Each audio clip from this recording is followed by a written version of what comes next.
types of the genes who encode when they get expressed, they lead to encoding of certain proteins, and such proteins are called as oncoproteins.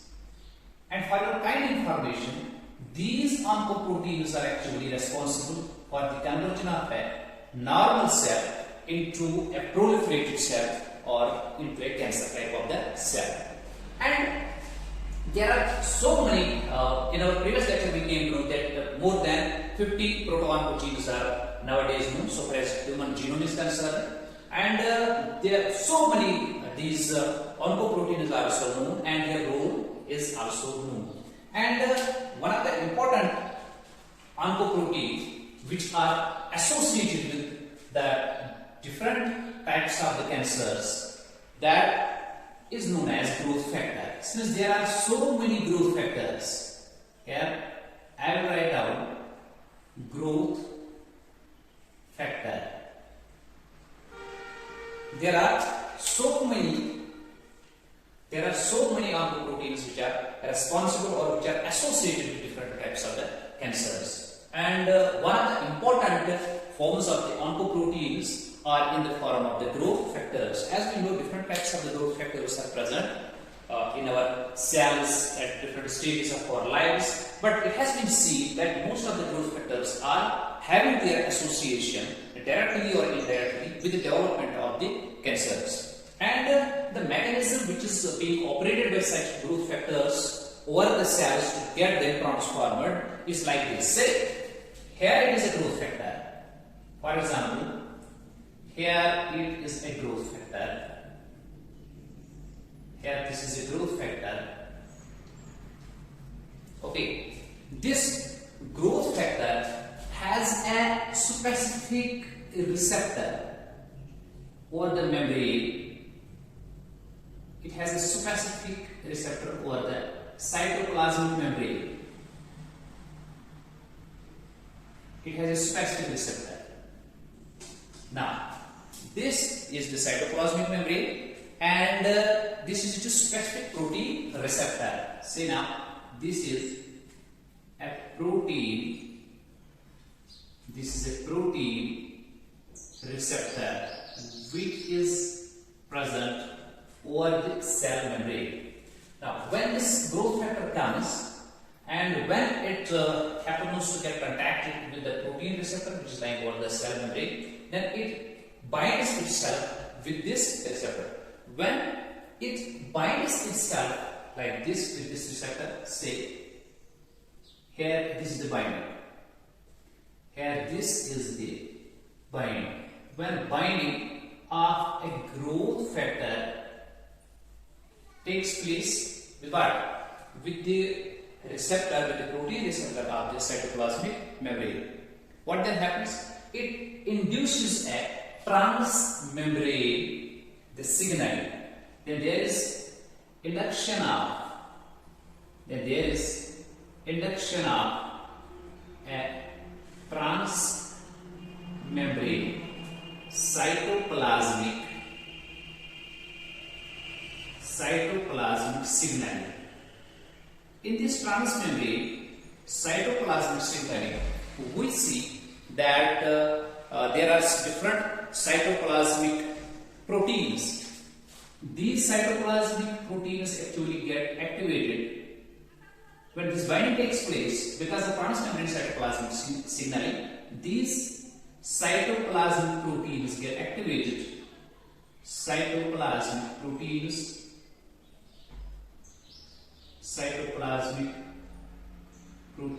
activation. Cytoplasmic protein activation takes place. When the activation of some of the cytoplasmic proteins takes place, then there are some proteins, cytoplasmic proteins, which are known as kinases. Say these are the kinase proteins. Kinases. So it means when binding will take place between the growth factor and this respective protein receptor over the membrane, then transmembrane cytoplasmic signaling will take place in this way that there will be activation of some cytoplasmic kinase-like proteins. And when cytoplasmic kinase like proteins get activated. That activation takes place due to the phosphorylation of some target proteins. Say for example here are some target proteins which are lying in the cell under the membrane. There are some target proteins. See, in the first step, binding will take place. In the second step, activation of proteins and ultimately activation of the kinase-like proteins will take place. Yeah? And the activation of the kinase-like proteins will activate some target proteins. The activation of the target proteins will take place through intracellular phosphorylation process. Now, with such proteins, phosphorylation will take place and they will be activated. When phosphorylation of such proteins takes place, they get activated and ultimately they lead to continuous cellular replication. Then another signaling will take place and that signaling will lead to induction of the genetic material. To get replicated as soon, as quick as possible. See, this now is the replication of the genetic material. When the replication of the genetic material of the DNA will take place, then replication of the chromosomes will take place and ultimately the replication of the cell will take place. So when the phosphorylation of such target proteins will take place, they will ultimately induce the overactivation of the genes which are responsible for the replication process within the DNA or within the genetic material. When the continuous replication of the genetic material will take place, ultimately this way signaling will induce the cell to undergo its cytoplasmic divisions, and the continuous cytoplasmic divisions will lead to continuous formation of the new cells. This is the continuous formation of the new cells, or we can say now this is the cell proliferation. Now this is cell proliferation, and this cell proliferation is not now in the control of the rest of the genes. So we have seen that there are some oncoproteins, and one of the important forms of the oncoproteins here we mentioned are different forms of the growth factors. How the mechanism is operating over the cell to get proliferated. Say this is a growth factor, and when it comes, there is a specific cytoplasmic protein receptor. There is a specific cytoplasmic membrane protein receptor. With this protein receptor, there is binding between the growth factor and this receptor. When the binding will take place, it will lead to activation of cytoplasmic proteins like cytoplasmic kinase-like proteins. And when such activation will take place, ultimately it will lead to the activation or phosphorylation of some target proteins. The phosphorylated target proteins will now be inculcated deep into the nucleus or nucleoplasm, where they will induce the continuous and uncontrolled this DNA replication or DNA reproduction. When the DNA will reproduce continuously in an uncontrolled manner, ultimately it will lead to the uncontrolled division or uncontrolled reproduction of the genetic material or the chromosomes, and then the already phosphorylated proteins, already cytoplasmic activated proteins, they will then help the cell to get divided continuously, and ultimately the cell will proliferate, it will divide continuously in an uncontrolled manner. This is the first mechanism or the role played by some of the growth factors in the development of the cancers or in the conversion of a normal cell into a cancerous cell. There are so many types of the growth factors which are applying the same mechanism for the activation of a normal cell into the cancerous type of the cell. Let me put an example here. There is a growth factor.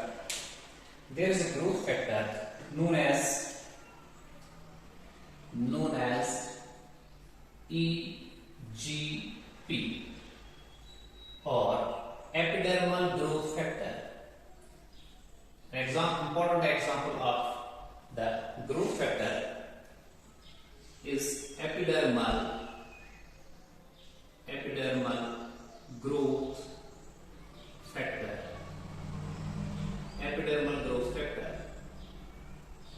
This epidermal growth factor has been found to be present on a proto-oncogene.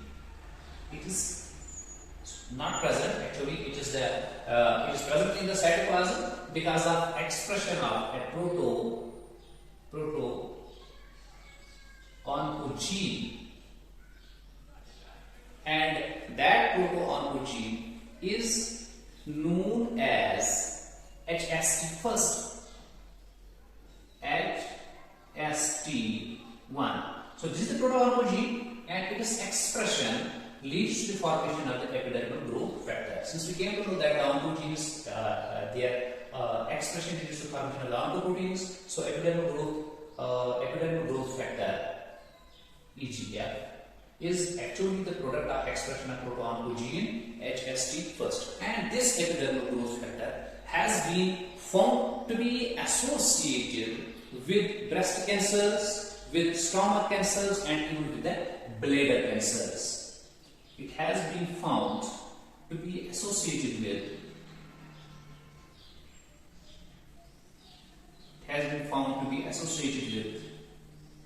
breast cancers. After it applies the same mechanism to be associated with stomach cancers.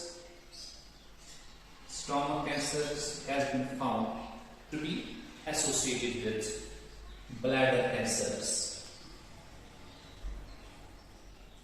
Remember well, epidermal growth factor is a protein which has been encoded by HST first proto-oncogene, and this factor has been found to be associated with bladder cancers, with stomach cancers, and with what? With the breast cancers. Okay, and there is another growth factor which is known as platelet-derived growth factor. Its full form I will write down here: platelet-derived growth factor. Now, this is another growth factor. As we already know that different growth factors have been found to be associated with different types of cancers. And now, this very growth factor is present in the cytoplasm, but is present within the cell because of expression of a proto-oncogene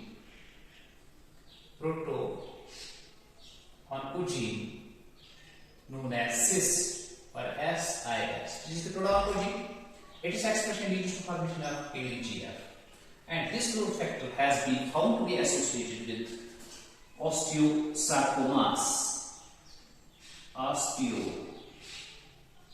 bone cancers, sarcomas.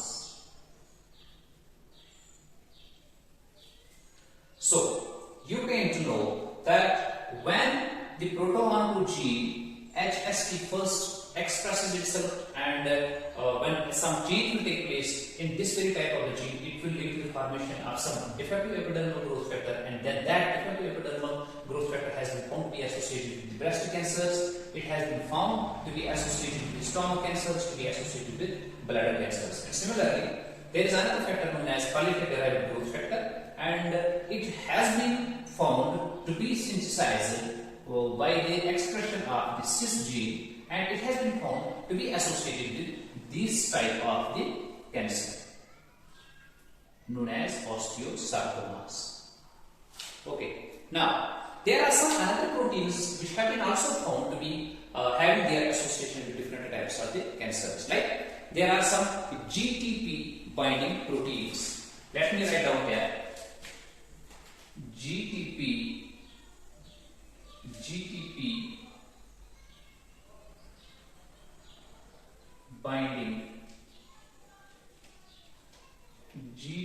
binding proteins. Okay, these are some another proteins which have been also found to be having their association with the development or formation of the cancers. Actually, GTP binding proteins are a group of signal transducing proteins. These proteins are a group of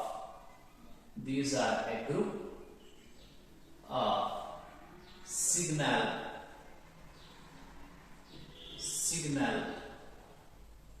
transducing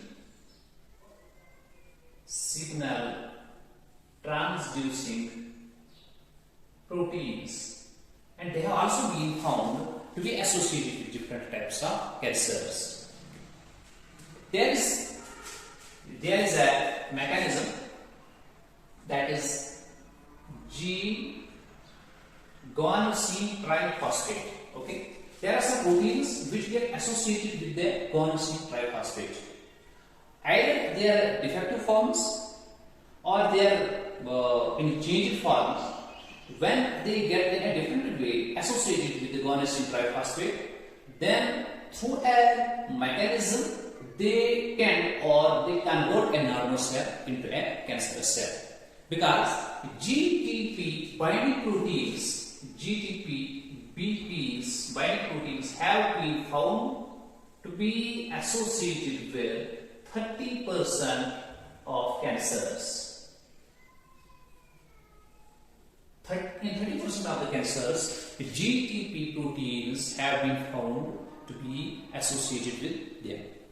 Let me have an example here about the RASP21 gene. Okay, say this is RASP21.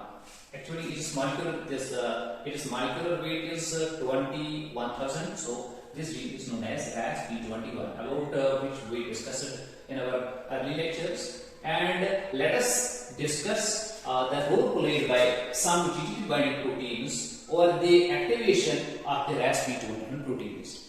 In a normal cell, this gene remains associated with a deactivating factor known as GDP. See, this RASP21 is present in an inactivated form, and the inactivated form is because of its association with GDP, guanosine triphosphate. Okay. When we find the binding form of the RASP21 gene, it never gets expressed, and then it never leads to formation of such growth factors or other types of the factors or proteins which will induce a cell to divide continuously in an uncontrolled manner. So we are seeing that RASP21 in a normal cell remains associated or binding with the GDP. When we find the bound form of this very gene, then we see that this gene is present in its inactive form. So here it is in inactive form. Now, if this GDP will be replaced by GTP, okay? If this GDP will be replaced by GDP, and it is being replaced by some of the guanosine nucleotide, these releasing factors. Here, sometimes some factors known as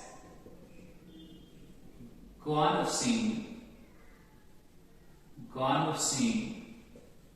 nucleotide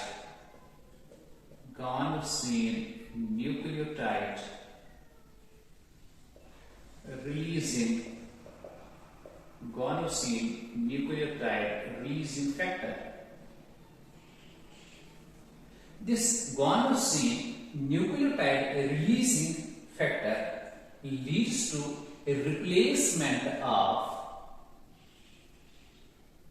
guanosine diphosphate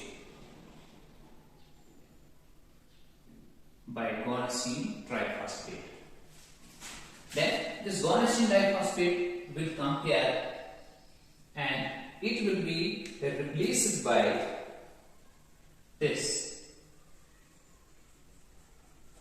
guanosine triphosphate. Wait a minute. Now, when this guanosine nucleotide releasing factor will lead to replacement of this binding protein by this another binding protein. This is GTP and here it was GDP. And when such a change will take place, it will lead to activation of RASP21. So now, here, RASP21 will now be associated with, now it will be associated with GTP, and when it will be associated with GTP, we find it in its activated form of RASP21. When it gets activated, its activation leads to synthesis of some factors which ultimately lead to continuous DNA replication, like this. Now, within the cell, DNA will be replicated continuously. Or as such, continuous replication of the chromosomes will take place. When continuous replication of the chromosomes will take place, then some another these factors which will be responsible for continuous cellular divisions or the cytoplasmic divisions, they also will be synthesized continuously in the respective cell, and then that respective cell will be losing its control over its division. So it will continuously divide. Continuous division of the respective cell will take place, and this continuous uncontrolled cell division is cell transformation. See, now this is the cell transformation. So you have seen the role played by this binding protein and the role played by the replacing protein, that was GTP, and the role played by this very factor. Actually, it is this factor which has ultimately lead to the activation of the RASP21. When RASP21 gets activated, its activation leads to continuous DNA replications, continuous genomic replications, genomic reproductions, and then continuous and uncontrolled cytoplasmic divisions for that very types of the cells will take place, and ultimately it will lead to the cell proliferation. And so many types of the cancers have been found to be associated with the activation or with the uneven activation of the RASP21. Some of the forms of the cancers are lung cancers, pancreatic cancers, colon cancers. See, lung cancers are associated with it. Pancreatic cancers are associated with it. Colon cancers are associated with it. And even most of these leukemias have been found to be associated with the activation of RASP21. Now, if in a normal cell we will be having a look on the role played by the RASP21. In normal cells, there is an enzyme known as GTPase, which is responsible for the conversion of GTP into GDP. Here I will write on the role played by the GTPase.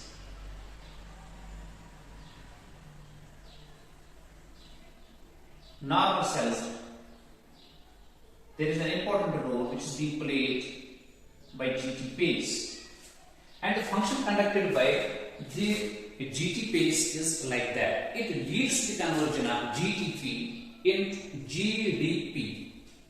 It leads to conversion of GTP into GDP. See, when the conversion of GTP into GDP will take place, its conversion will lead to synthesis of more of the products like GDP, and when more GDP will be available, it will get associated with the RASP21. So once in an normal cell, RASP21 expresses itself, and it is quickly after its expression, it quickly is being associated again by the GDP, henceforth it will be present in such normal cells in their inactivated forms. This is a mechanism of the regulation of the RASP21 in the normal cells. However, in the abnormal cells, in the cancerous type of the cells, in some diseases like the psoriasis type of the diseases, this RASP21 has been found to be activated, to be overactivated as a result of this very cornerstone nucleotide releasing factor. And when this releasing factor is present there, when it leads to the replacement of GDP into the GTP, then definitely the ST21 gets activated, and this activation gets to continuous and uncontrolled. These nuclear divisions, these genomic divisions, chromosomal divisions, DNA divisions, and then ultimately they lead to the continuous uncontrolled cytoplasmic divisions leading to the cell proliferations. And there are some proteins which help this GTPase enzyme in the normal cells to maintain the ratio of the GTP over the GTP. And such proteins are called as GAPs, or GTPase activating proteins. So it means this GTPase is being assisted by GAPs, GTPase activating proteins. These are the proteins which actually in the normal cells activate the GTPase, which leads to conversion of GTP into GTP are there, which have been found to be associated with different forms of the cancers. And today we discussed about the growth factors which are acting as the oncoproteins and which are responsible for the conversion of a normal cell into a cancerous type of the cell. And the growth factors have some specific these cell membrane protein receptors. Such growth factors get associated with these receptors, then they activate cytoplasmic proteins, and the activation of the cytoplasmic proteins leads to the transmembrane cytoplasmic signaling pathway, and with which phosphorylation of kinase and other types of the proteins takes place. And when phosphorylation of these target proteins takes place, then activation of the genetic material takes place in such a way so that the genetic material in the form of the DNA or the chromosomes continuously divides in an uncontrolled manner, and ultimately leading to the cytoplasmic division in uncontrolled manner. And this all leads to the cell proliferation. So different growth factors, by operating this mechanism over the cell, over its membrane, over its different factors, lead to conversion of normal cell into a cancerous cell. And we discussed about the epidermal growth factors and the prolific derived growth factor. Epidermal growth factor is the encoding protein of a proto-oncogene HST first, and it has been found to be associated with bladder, stomach, and breast cancers. And prolific derived growth factor is the encoding protein of the cis proto-oncogene, which has been found to be associated with the osteosarcomas. And after that, we discussed the GTP binding proteins and the role played by such signal transducing proteins in the activation of the cell into the proliferative form of the cell. And the role played by these GTP binding proteins has been seen that more than 30% of the human cancers have their association with such types of the signal transducing proteins. And then we discussed about the activation of the RASP21 proto-oncogene with the help of such GTP binding proteins. We saw that the guanosine nucleotide releasing factor lead to the replacement of the bound or inactivated form of the GTP with the GTP, leading to the activation of the RASP21. Previously we saw in the normal cells that the RASP21 was activated and was inactivated, and its inactivation was because of the binding with GDP. When the GDP was replaced with the help of this guanosine nucleotide releasing factor, when it was replaced by the GTP, it got activated, and its activation ultimately lead to overexpression of the genes or overreplication of the genes, thereby DNA, thereby chromosomes, and ultimately the cells. And it ultimately leads to the proliferation of the cells, and such types of the proliferations have been seen in the lung cancers, pancreatic cancers, colon cancers, and different forms of the leukemias. And in the normal cells, we saw that it is these gaps or the GTPase associated proteins which help the GTPase to convert this GTP into GGP and to lead to binding of this Ras221 with GDP and to have a check for the regulation of the overexpression of the Ras221 gene, thereby converting a normal cell into a proliferated form of a cell. And after that, we have to discuss about a few another factors which are responsible for the conversion of a normal cell into a proliferated form of a cell.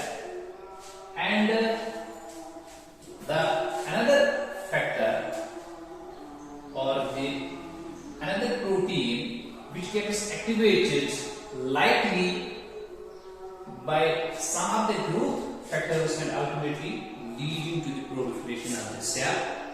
That factor is known as non-receptor cytosine kinase.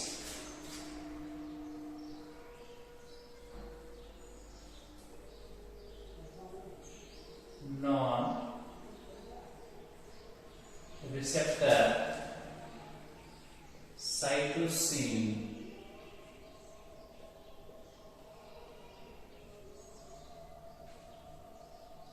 kinases. These non-receptor cytosine kinases have been found on the inner membrane of the plasma membrane. You know that plasma membrane is a double membrane. Okay, say this is the outer plasma membrane and say it is the inner plasma membrane or inner side of the inner plasma membrane, and such these non-receptor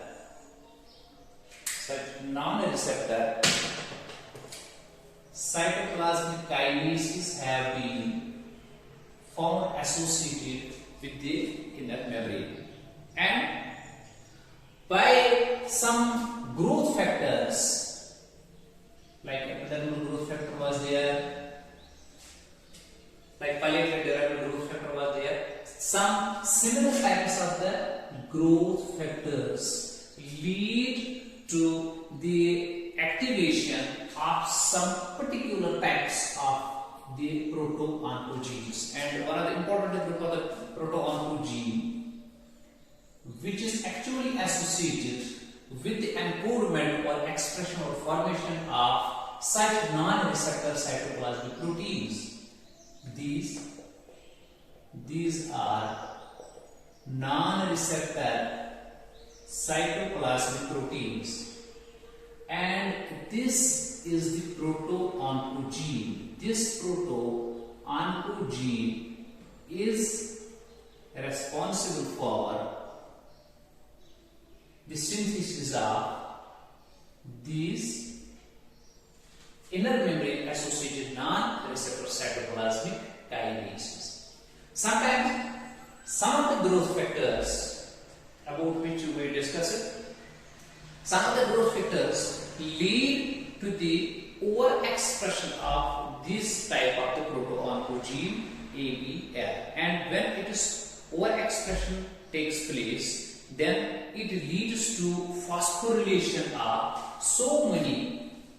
Then when it is overexpression takes place, then more and more such non-receptor cytoplasmic kinases are synthesized. Under the influence of these growth factors, it will synthesize the defective forms of these non-receptor cytoplasmic kinases, and it will also lead to phosphorylation of in the cytoplasm. Ultimately, it will lead to phosphorylation of these on NRCase. These are non-receptor cytoplasmic kinases. When phosphorylation of non-receptor cytoplasmic kinases will take place, then some target proteins also get activated, and ultimately they lead to the over replication of genes. And when over-replication of genes takes place, it means there is over-reproduction of the chromosome, over-reproduction of the genetic material, and ultimately in such cells, overproduction of the kinase-like proteins are present there. When overproduction of the kinases is there, then ultimately that will lead to continuous and uncontrolled cytoplasmic divisions. Continuous cytoplasmic or cellular divisions. When continuous cytoplasmic or the cellular divisions with respect to a cell is there, then the cell has been proliferated, or then the cell has been converted into the cancer type of the cells. So, this is the role played by the growth factors over the overexpression of the proto-oncogene type ABL. These proto-oncogenes were responsible for the synthesis of non-receptor cytokinases, and these non-receptor cytokinases have been found to be present associated with the interior membrane of the plasma lemma. And when their overexpression under the influence of some growth factors takes place, they lead to the phosphorylation of such NRCKs, and when phosphorylation of such NRCKs takes place, then that ultimately guides the genetic material to get uncontrollably replicated or reproduced, and then in the same time different kinases they also get overactivated, and ultimately such cells divide continuously and lead to conversion of the cancerous type of the cells. Besides that, we know the role played by cancer suppressor genes, about which we discussed in our previous lectures. Cancer suppressor genes. You know that two types of genes are there. One type of gene is guiding the cell for growth, and another type of the gene is guiding the cell to have a regulation over the growth or over the division. And such types of genes are called as either proto-oncogenes or the oncogenes, and such types of genes which are attempting or trying to have a regulation over the division of the cell, such types of the genes are called as cancer suppressor genes. Till now, we discussed the role played by the proto-oncogenes or the oncogenes for the development of the cancers, or till now we discussed their association with different types of the cancers, at its molecular level, and the mechanism being operated by the different growth factors, and leading or conversion of the normal proteins into defective proteins, which ultimately lead to phosphorylation of some target proteins, then ultimately lead to the uncontrolled cellular divisions. But we should also know that some of the genes or some of the mutations among another types of the genes which are known as cancer suppressor genes can also lead to conversion of a normal cell into a cancer, these suppressor or into a cancerous cell. There are different cancers like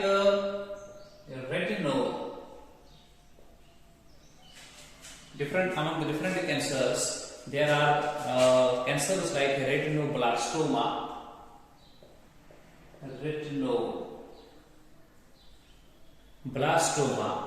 and some breast cancers, and some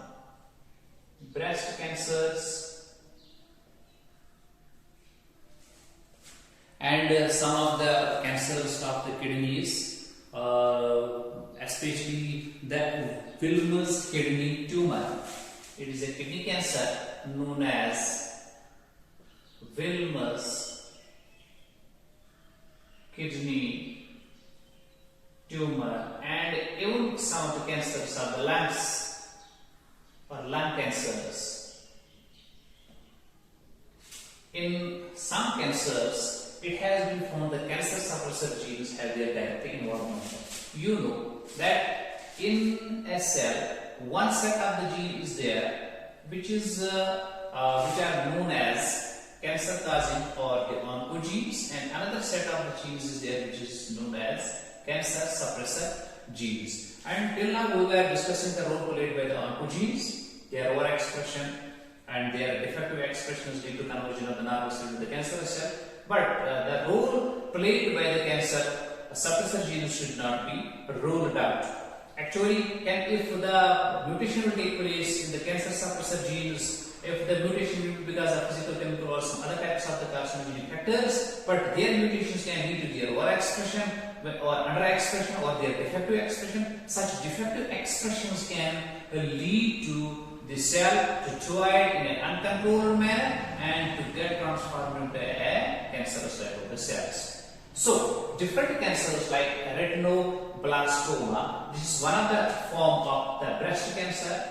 This has been found to be associated with the cancer suppressor genes, and this Williams kidney tumor has been found to be associated with it. Lung cancers have been found to be associated with such types of the cancer suppressor genes.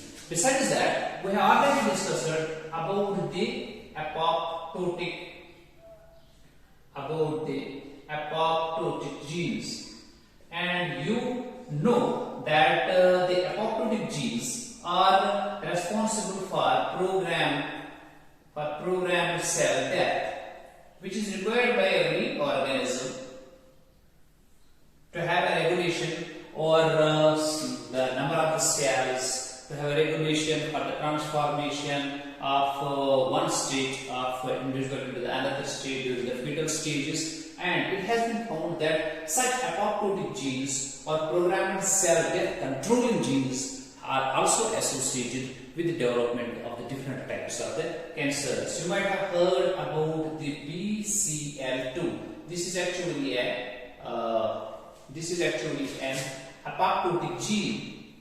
This is actually an apoptotic gene, and this gene has been found to be associated with B cell lymphomas. B cell lymphomas has been found to be associated with this type of the apoptotic gene. So, after completion of the mechanism of the action of the oncogenes, let us sum. For summing up of all the action, all the association, all the happenings that take place for the development of the cancers, for the conversion of the proto-oncogenes into oncogenes or the expression of the oncogenes, the collective hypothesis comes there in this way. Let us write down that the oncogenes, say these are the oncogenes, and these oncogenes ultimately are responsible for the development of the cancers. But condition is that these oncogenes have to be activated. Activated oncogenes. Say, these are the activated oncogenes, and these activated oncogenes have been actually activated, or they have been transformed, developed from the proto-oncogenes by some physical factors about which we discussed earlier. Physical factors. There were most of the chemical factors also there which were responsible for the expression of the oncogenes or conversion of proto-oncogenes into the oncogenes. So chemical factors are also there. This is the corrective hypothesis. And viral factors were also there. And some genetic factors were also there, which were leading to the conversion of proto-oncogenes into oncogenes. Genetic factors.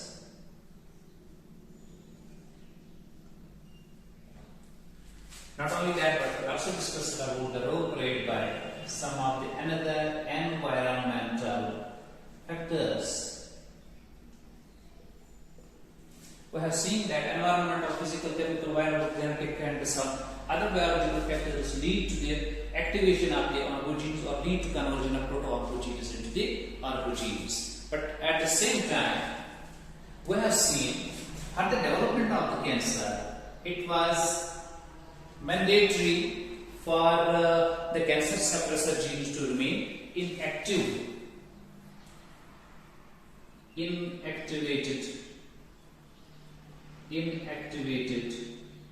CSGs or cancer suppressor genes. When they remain inactive, their inactivation can lead to the activation of the oncogenes and diminution or the regulatory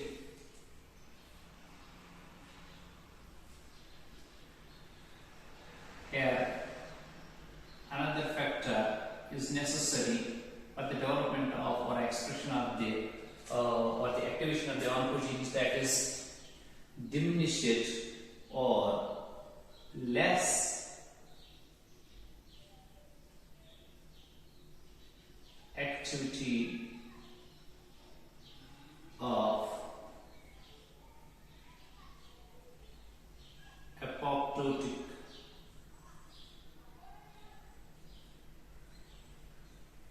genes. See, we have seen till now that when there is diminished or the least activity by the apoptotic or the programmed cell death genes, and when there is least activity or inactivation of the cancer suppressor genes, then activation of the proto-oncogenes into the oncogenes will definitely take place, and their activation will lead to the development or formation of